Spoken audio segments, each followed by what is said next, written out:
Bali sari, ito po yung inyong labas ng bahay. Nasa isip ko po, dahil nga po nandito lang naman yung dulo ng inyong lupa, ay di ito po yung medyo maganda ang bakod. Mari po din eh. Tapos din na po natin lalagyan ng bakod ng pasarado sa inyong bahay. Siguro dito sa part po na ito. Dito medyo may kalamyas po. After po nyan, pwede po natin bakudan, pero yung normal na bakod lang, barbed wire o kaya kung anong yung poste na PVC po. Pero dito po medyo maganda ang ating bakod sa inyong lupa. Para po ito parking, isa, dalawa, tatlo. Medyo, tapos po ito yung terrace nyo. Yung part na yan, terrace.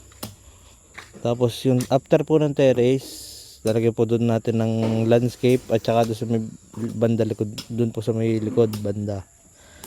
Tapos dito sa unahan na ito, yan natin dito ng landscape. Dito po, kasi ang tatlong sasakyan, ililipat lang po namin yung ibang mga halaman pong San Francisco. Pero ito pong punong ito baka puputulin na. Kasi po ano para hawan po yung ating parking.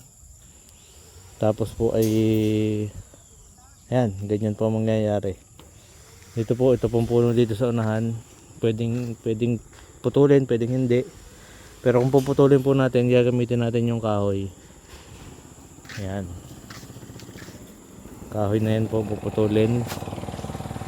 Tapos ito po, kasi ito niyog, medyo maano po ugat niyan eh, malapit po sa bahay, kaya kailangan po itong putulin. Kasi mababa po masyadong pinagtaniman, kaya yung ugat po niyan papunta sa bahay. Hindi po yun nasa ano na po kasi yun, nasa baba na mismo po yun eh. Kaya yung ugat po nun nandun lang sa baba. Ito po kasi pantay sa bahay, kaya po ito ay puputulin po natin. Pero pwede naman pong hindi. Gagawin na lang po natin, nandito ang bakod, ang parada po ng sasakyan papalikod po. Dito po kasi ang isa dalawa po ulit dito ang kasya. Yan. Medyo maulan lang po ngayon, tapos kakakurente lang.